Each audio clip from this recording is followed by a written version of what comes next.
Selamat siang, sejahtera bagi kita semua. Om Swastiastu, Namo Buddhaya, salam kebajikan. Kami aturkan juga selamat tahun baru 2025. Yang saya hormati rekan awak sekalian, selamat datang dan terima kasih atas kehadirannya di Mako Koarmada RI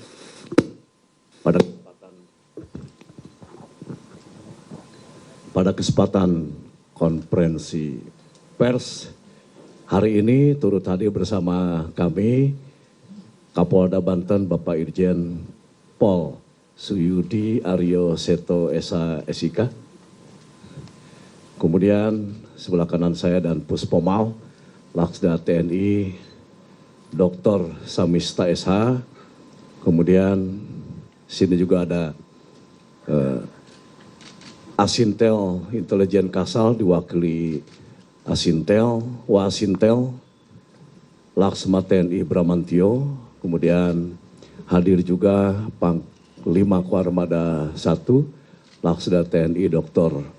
Yos Suryono Hadi, MT Erhan,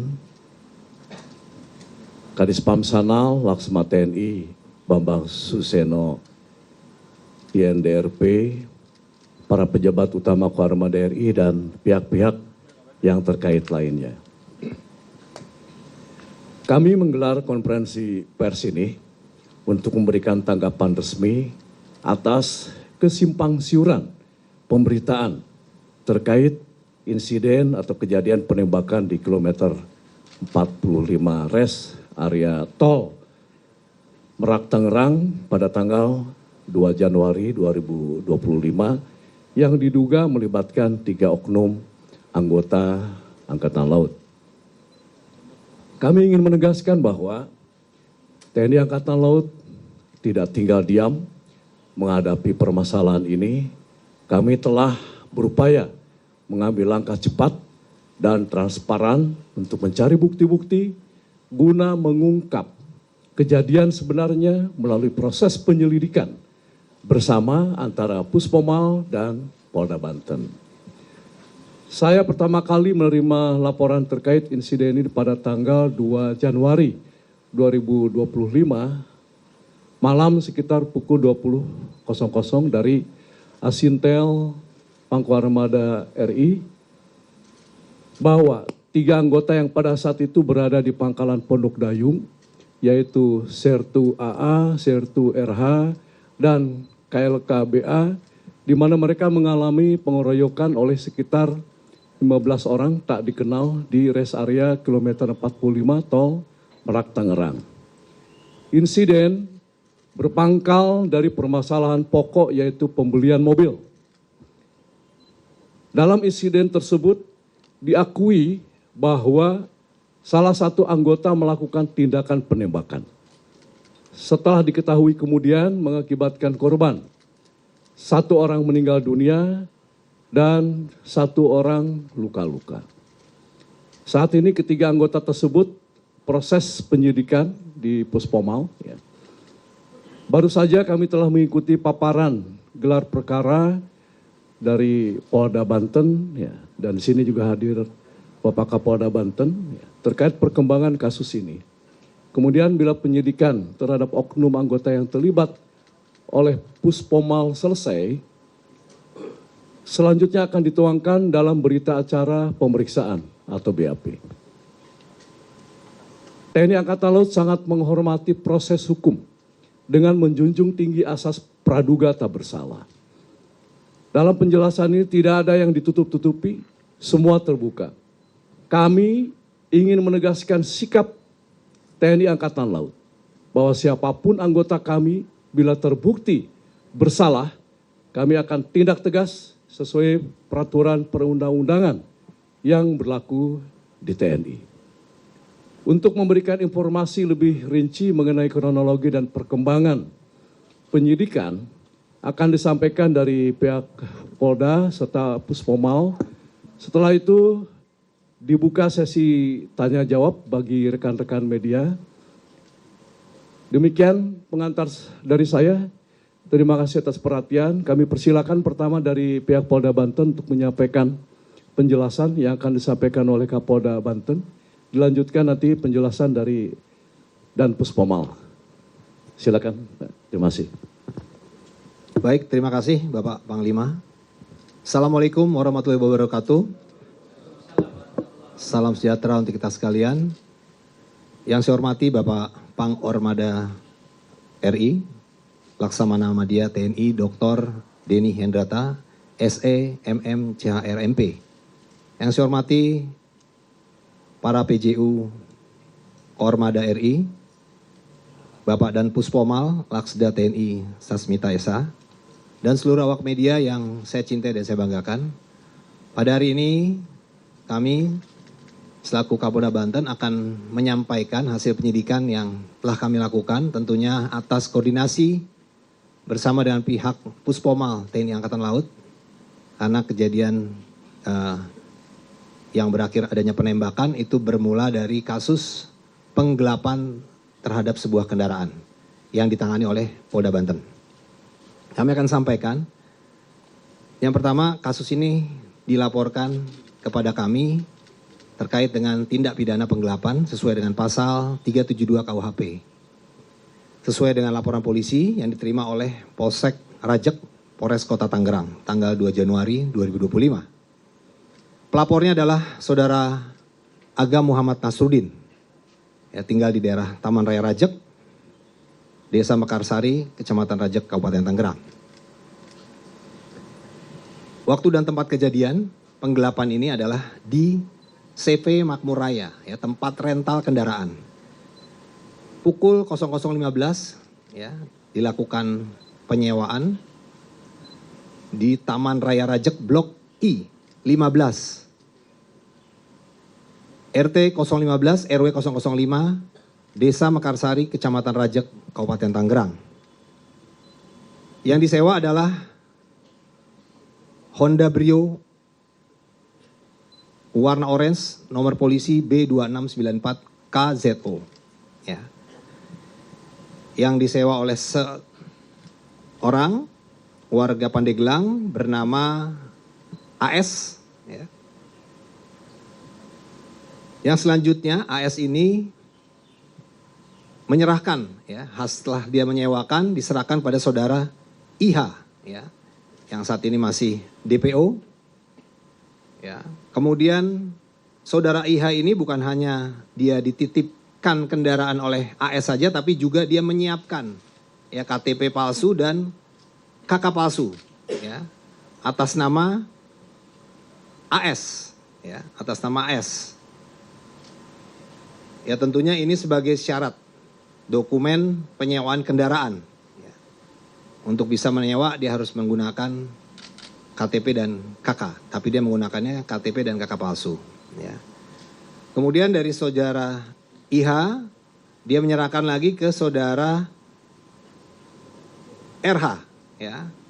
Nah, RH ini, ya, kemudian dijual, ya, kepada Saudara IS dengan harga 23 juta.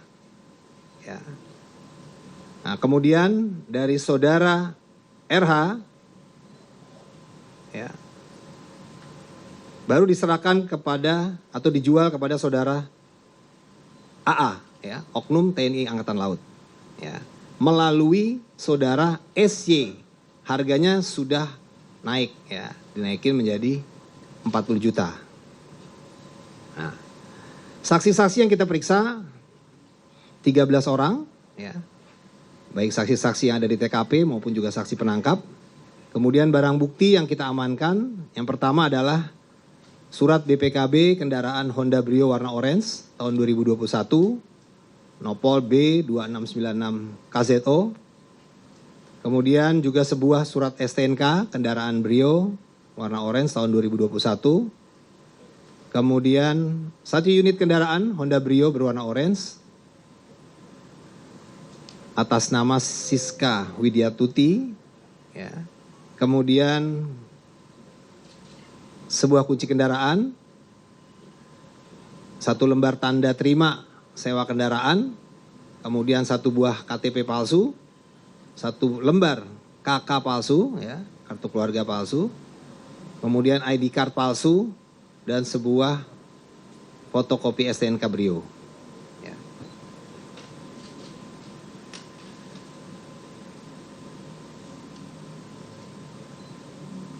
Nah, jadi itu ya proses daripada penggelapan, ya, rangkaian yang tadi saya sampaikan, sehingga mobil Brio ini setelah dikuasai oleh oknum anggota TNI AL, ya, kemudian dibawa, yang rencananya disewa itu untuk digunakan ke daerah Sukabumi, ya, dan di dalam kendaraan itu sudah terpasang 3 GPS. Nah, 1 GPS masih aktif, 2 di GPS ini sudah tidak aktif.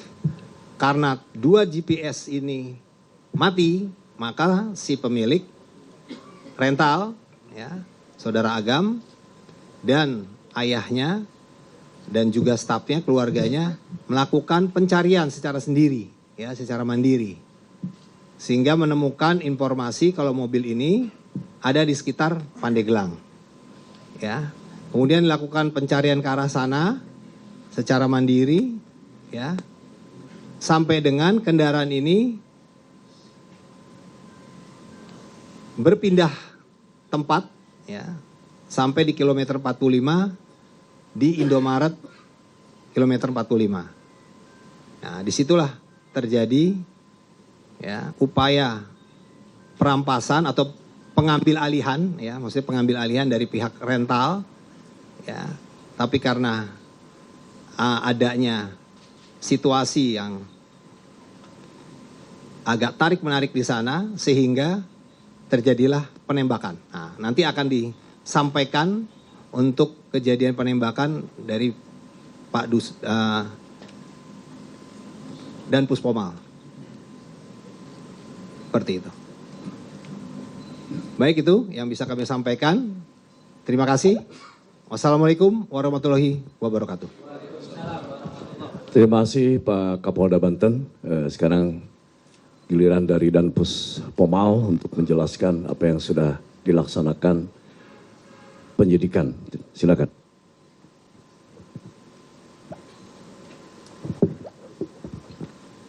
Bismillahirrahmanirrahim. Assalamualaikum warahmatullahi wabarakatuh.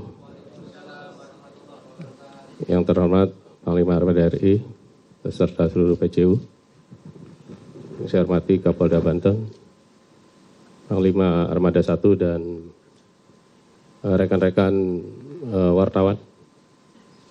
Pertama-tama saya mungkin menyampaikan sekali lagi selamat tahun baru. Kemudian saya pribadi menyampaikan ucapan bela sungkawa kepada pihak keluarga atas kejadian ini. Kejadian dan musibah ini tentunya kita tidak menginginkan semuanya. Tidak menginginkan ini akan terjadi. Mungkin itu sudah kehendak yang Maha Kuasa. Tapi saya selaku Dan Puspomal, ketika mendengar berita dan informasi kejadian tersebut, kami langsung mengambil langkah-langkah. Dari hari kami menerima juga hampir sama dengan Panglima Armada, itu hari Jumat malam. Kemudian kami Sabtu pagi langsung bergerak. Mohon maaf kepada rekan-rekan wartawan, kalau pada saat hari Sabtu banyak yang menghubungi saya dan saya tidak angkat, bukan berarti apa, karena pada saat hari Sabtu juga saya ada satu kegiatan yang tidak bisa saya tinggalkan, sehingga handphone saya tidak terfokus ke situ. Saya berada di Cirebon, melaksanakan peresmian masjid dan sekaligus bakti sosial. Tetapi staf kami pada hari Sabtu itu sudah bergerak, mencari bukti-bukti awal dan berkoordinasi dengan institusi yang terkait, terutama dengan pihak kepolisian, dengan Polda Banten khususnya. Kami selalu berkoordinasi untuk mencari titik terang. Dari hasil penyidikan itu, benar bahwa penembakan yang terjadi di kilometer 54 dilakukan oleh oknum 445 dilakukan oleh oknum TNI Angkatan Laut. Sebagaimana yang telah disampaikan oleh Bapak Panglima Armada RI maupun Bapak Kapolda Banten, kami Puspomal akan terus mendalami. Dan sekarang sudah dalam proses penyidikan, pelaku sudah kami amankan. Kami dari jajaran TNI Angkatan Laut, sebagaimana disampaikan oleh Panglima Armada RI, kami akan selalu terbuka dan akan menyampaikan fakta apa adanya. Apabila ada satu keterlibatan yang betul mengarah kepada suatu tindak pidana, jajaran polisi militer tentunya akan memeriksa sesuai dengan ketentuan hukum yang berlaku. Maka dari itu kami mohon kepada rekan-rekan wartawan, berikan waktu kami untuk melakukan ini. Kami bekerja terus, bahkan bukan hanya siang, tapi siang malam kita melakukan pengejaran-pengejaran, melakukan pengumpulan saksi-saksi dan pengumpulan barang-barang bukti yang ada, yang terkait dengan peristiwa ini. Sehingga peristiwa ini akan terang, apa sih yang sesungguhnya akan terjadi. Tetapi secara gambaran tadi terjadi penembakan, sebagaimana yang telah disampaikan oleh Bapak Kapolda tadi. Itu lebih gampang tuh dari Bapak Kapolda. Dan nanti akan kami dalami lagi, sehingga peristiwa ini betul-betul akan menjadi terang. Yakinkan kepada kami bahwa kami jajaran TNI Angkatan Laut akan memproses sesuai dengan ketentuan yang berlaku. Yakinkan itu. Ya, karena sampai dengan saat ini kita banyak sekali kejadian-kejadian yang selalu melibatkan anggota TNI Angkatan Laut. Ya, apabila itu terbukti dan kita akan langsung kepada proses-proses hukum. Seperti mohon maaf kalau saya singgung sedikit peristiwa Nias. Mungkin ada satu pembunuhan di Nias pada saat pencalonan masuk anggota TNI AL. Dan kita proses dan itu sudah putusannya adalah seumur hidup. Dan itu kita proses.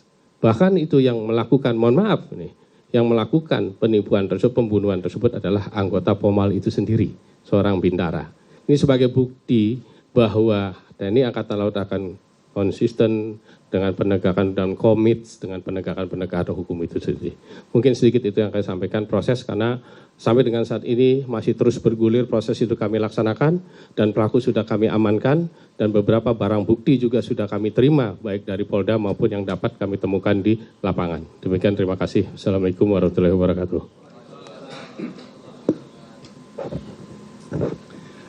Terima kasih dan Puspomal. Saya juga mau izin menyampaikan belasungkawa terhadap keluarga korban yang meninggal dunia maupun yang luka. Ya. Sehingga pada kejadian ini sebetulnya memang harus kita kebut ya supaya dapat kebenaran dan keadilan. Selanjutnya dipersilakan kepada rekan-rekan media untuk bertanya. Silakan.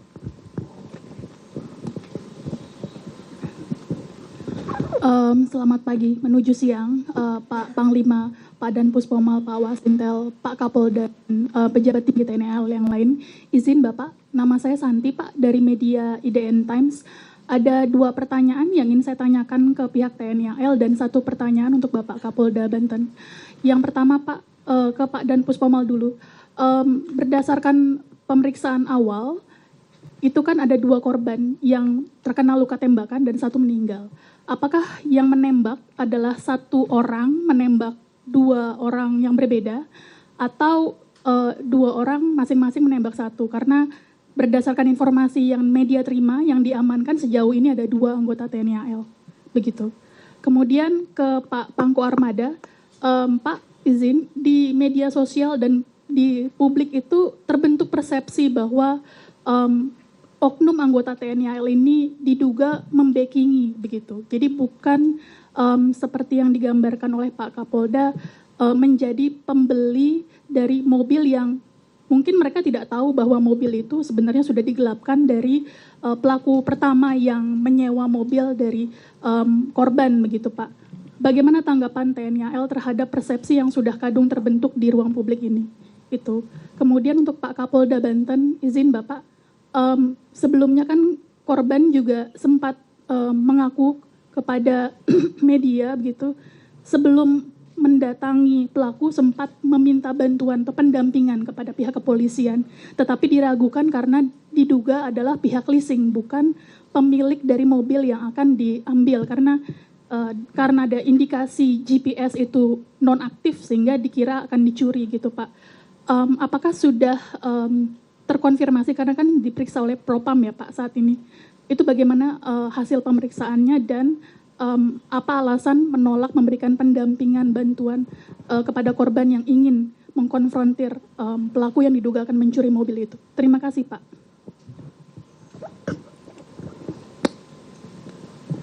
Ini kita jawab satu persatu dulu atau gimana? Ya, kita jawab satu persatu aja dulu ya. Mungkin tadi yang pertanyaan ke Puspomal dulu.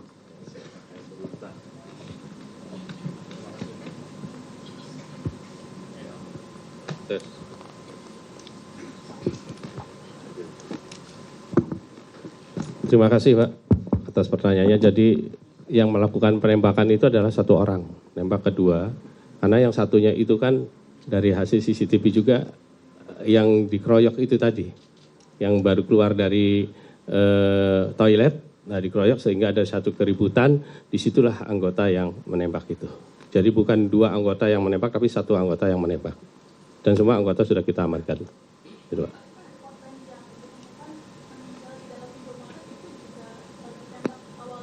Iya, betul, awalnya di lokasi itu, kemudian diamankan ke Indomaret itu dari hasil CCTV itu.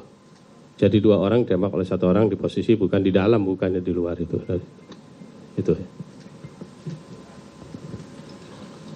Saya menjawab bagian saya, yaitu persepsi publik bahwa sudah terbentuk anggota TNI AL ini yang membackingi penadah.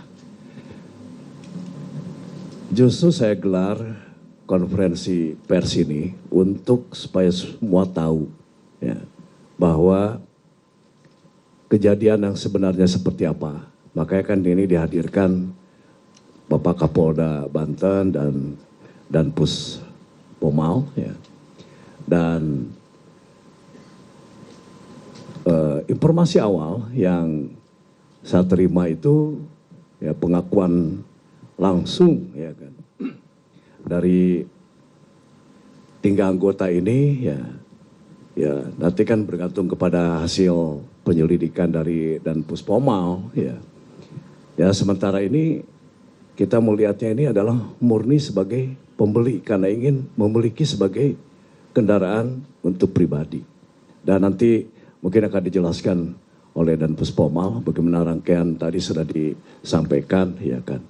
Bagaimana kejadian itu juga tampak tidak ada rasa bersalah ya kan ya. Dan itu ada rangkaian tadi menurut pengakuan dari salah satu anggota ya, itu kan tadi disebutkan oleh Bapak Kapolda beli dengan 40 juta. Dan itu kan mobil diambil tanpa surat. Dan itu ada perjanjian. Ya mungkin nanti akan didalami. Benar apa tidak, ya itu nanti dari dan Puspomal. Yang sebetulnya harga itu juga belum selesai. Ya, tadi kan bukti transfer DP 40 juta. Ya, dan itu ada di dalam pembelian itu kan awalnya dari online seharga 135 juta. Nah karena si penjual itu tidak bisa memberikan surat STNK dan BPKP, makanya perjanjian ya, dan sebetulnya itu sudah mau di cancel ya kan, nggak jadi dah gitu kan. Nah tapi ya bujuk rayu tadi situ akhirnya ya dibawa juga. Nah mungkin ini bisa salah satu yang bisa dikembangkan ya kan, karena kami mendapat laporan kan tidak hanya sekedar ini pangkalnya apa sih masalahnya itu kan. Pasti saya sebagai atasan ya kan, mereka juga ingin mendalami ya, supaya saya bisa melihat ke dalam ini prajurit ini melakukan apa ya. Dan tentu kita tidak punya kewenangan untuk melaksanakan penyidikan ya, dan tanpa ada kerjasama ini tentu tidak akan bisa dapat diselesaikan di pengadilan nanti. Terjawab ya? Ya, masih. Baik, terima kasih. Kami akan menyampaikan terkait dengan apa yang ditanyakan, bahwa memang betul ada peristiwa saudara Agam, ya, bersama saudara Samsul dan 3 orang lainnya, jadi berlima, sebelum kejadian penembakan di TKP kilometer 45 itu sempat datang ke Polsek Cinangka, ya, Polres Cilegon. Nah, datang sekitar pukul 02.30 waktu Indonesia bagian Barat. Kemudian diterima oleh anggota piket yaitu Brigadir Dery Andriani dan Bribka Dedi Irwanto, ya. Nah, terjadi komunikasi di sana, ya, bahwa saudara Agam menyampaikan bahwa mobil rentalnya itu dibawa oleh penyewa, ya, yang dibawa ke arah Saketi Pandeglang, ya. Nah, kemudian disampaikan juga bahwa GPS-nya tinggal 1 yang aktif, yang 2 sudah tidak aktif. Jadi diduga sudah ada upaya untuk melakukan penggelapan, gitu kan. Nah, anggota kami, saudara Bribka Dery, ini dilaporkan karena adanya dugaan penggelapan rental, ya, dan situ ada sedikit diskusi antara rental dan leasing. Nah, dilaporkanlah ke Kapolseknya untuk meminta petunjuk. Nah, pada saat melaporkan kepada Kapolseknya, Bribka Dery ini tidak utuh melaporkannya. Ya, seharusnya ini adalah terkait dengan rental, penyewaan kendaraan yang didugakan digelapkan, tapi dilaporkannya leasing kepada Kapolseknya. Sehingga Kapolsek ini menyampaikan kalau memang leasing harus ada surat dari leasing dan sebagainya, diminta dokumen. Nah, dokumen ini pun sudah disampaikan sebenarnya oleh saudara Agam, baik itu BPKB, STNK, dan kunci cadangan. Jadi seharusnya memang anggota kita itu melakukan pendampingan. Tapi tidak dilakukan pendampingan karena anggota merasa kekuatannya sedikit. Jadi tidak berimbang sehingga tidak melakukan pendampingan. Padahal seharusnya anggota kita bisa melakukan permintaan tambahan dukungan ke Polres misalnya, ya, atau anggota reserse di Polsek itu sendiri. Tapi itu tidak dilakukan, ya. Nah, sehingga dari hasil penyidikan Propam Polda Banten, ya, telah ditemukan adanya pelanggaran, ya, terhadap ketidakprofesionalan terhadap anggota saudara Dery, ya, Andriani, ya, karena tidak respon terhadap laporan masyarakat yang seharusnya melakukan pendampingan untuk mengamankan kendaraan Honda Brio yang diduga akan digelapkan ini, karena sudah ada dugaan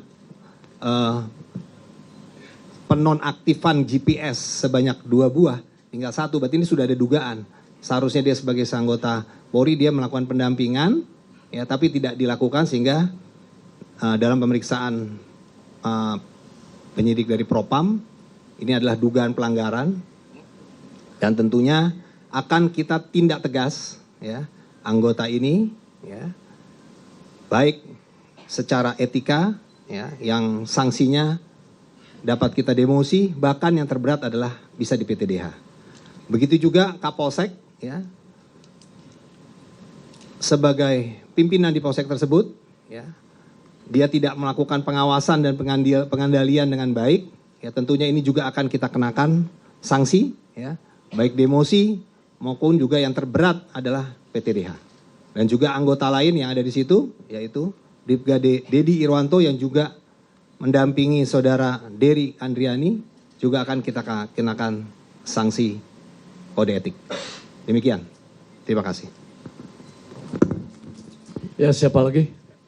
Ya, silakan. Nanti habis. Selamat siang, izin semuanya. Saya Eril Wiranapa dari Kompas TV. Ingin lebih menanya terhadap dengan transparansi dari 3 oknum anggota TNI yang terlibat. Ini berperan sebagai apa aja dan lalu pangkat serta kesatuannya mungkin bisa diberikan kepada informasi publik. Terima kasih.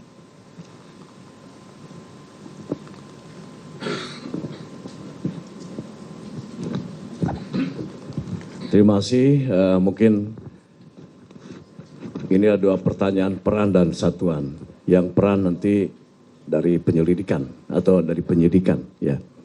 Tapi kalau misalnya bicara satuan, 3 orang itu 2 dari satuan Kopaska Armada 1, ya, dan 1 itu adalah KRI Bontang, ya. Mungkin itu jawabannya, ya. Tes. Baik, untuk dari peran, dari hasil lidik yang sudah kami laksanakan sampai dengan saat ini, yang kita nanti akan masuk ke dalam proses penyidikan. Jadi peran yang 3 orang ini sebenarnya itu adalah rekan. Ya, jadi perannya itu dia tidak memiliki peran, oh ini sebagai eksekutor, oh ini sebagai ini, tidak.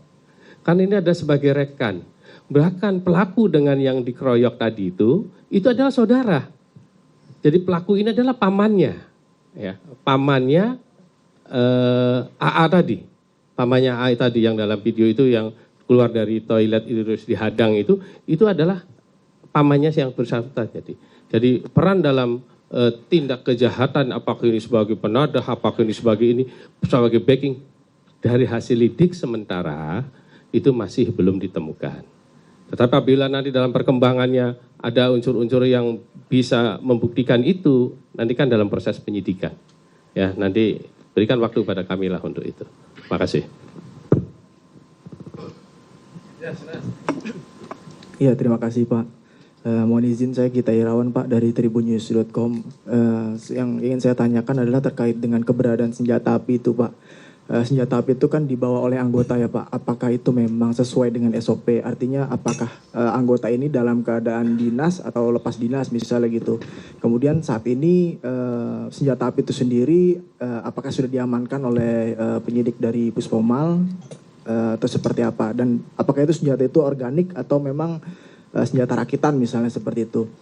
Itu yang pertama. Yang kedua itu dari Angkatan Laut sendiri, apakah nantinya juga akan semacam memberikan tanggung jawabnya kepada pihak keluarga, seperti misalnya santunan atau melakukan meminta maaf atau seperti apa Pak? Mungkin itu aja Pak. Terima kasih banyak. Pertanyaan ini dari Tribun, langsung mungkin saya jawab ya. Yang pertama masalah status senjata. Senjata itu senjata inventaris, ya, yang melekat karena jabatan dari AA, ya, itu adalah ADC, ya. Nah, ADC ini ajudan, ya. Sehingga ketika dia dapat tugas itu sudah SOP, senjata itu melekat. Kemudian tadi udah dijawab ya bahwa ini sudah ada SOP-nya itu tadi, ya, ada surat perintahnya segala macam. Nah, kemudian ya tentu bukan senjata rakitan, ya. Ada lagi? Oh ya, yang tadi ya. Ya tentu ya, karena kita juga kan pada dasarnya adalah warga negara, pada hakikatnya juga kita manusia, ya. Kalau kita melihat ada kejadian seperti ini, ya, tentu bukan hanya sekedar menyampaikan bela sungkawa, ya, tapi juga kita akan datang ya ke rumah duka. Nah, saya belum memastikan waktu karena sebetulnya ini kan masih beberapa hari yang kita juga tidak tahu ini ya mau kemana ya kan. Dan baru terang benderang ada alamat segala macam itu dari Pak Kapolda gitu. Jadi sekali lagi ya tentu saja bela sungkawa dan mungkin nanti ada bantuan ya, untuk bisa kami berikan kepada mereka. Ya. Ada lagi, Mas? Ya.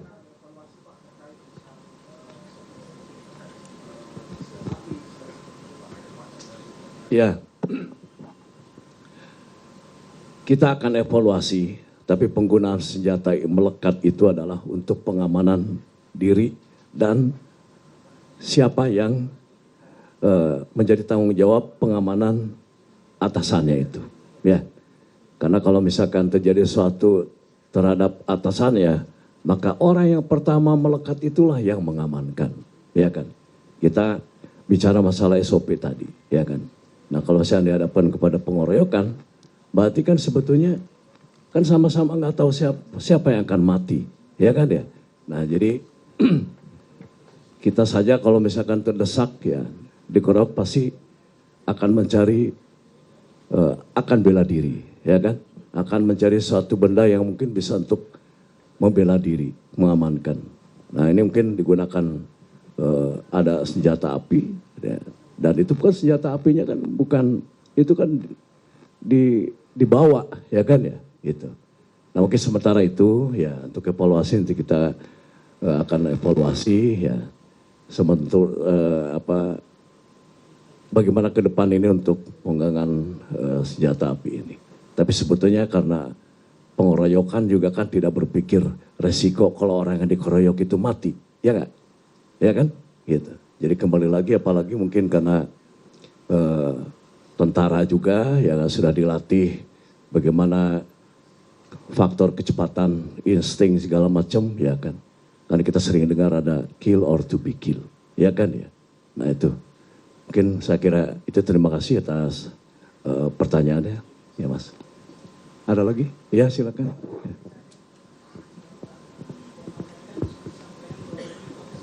Mike.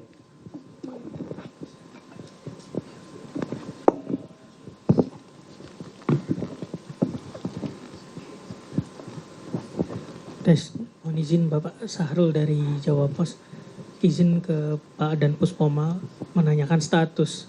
Karena kan tadi disampaikan bahwa prosesnya ini sudah di tahap sidik, artinya penyidikan. Kami ingin tanyakan dari 3 orang ini apakah memang semuanya sudah berstatus tersangka atau semuanya masih terperiksa, Bapak? Terima kasih. Baik, terima kasih ya atas pertanyaannya Mas Sahrul.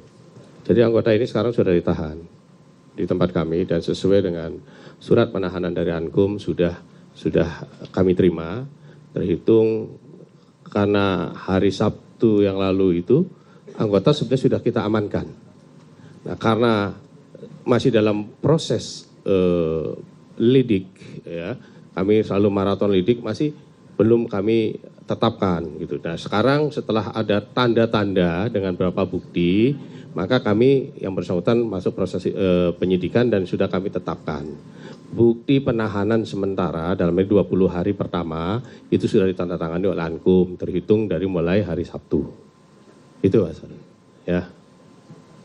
Ya kita sudah dalam menjurus ke sana sudah gitu ya. Karena dengan ditandatanganinya penahanan itu sudah masuk kepada proses. Karena pintu gerbang untuk memasuk dalam proses penyidikan kan itu. Ya, makasih. Ada lagi? Kalau misalnya tidak ada, semua sudah menjawab ya. Dan sudah kami jelaskan kronologi dan perkembangan penyidikan kejadian. Terima kasih atas perhatian dan kerjasama semua pihak dalam menjaga transparansi dan objektivitas dalam menangani proses hukum yang sedang berlangsung. Demikian, bila taufiq wa hidayah. Wassalamualaikum warahmatullahi wabarakatuh. Selamat siang.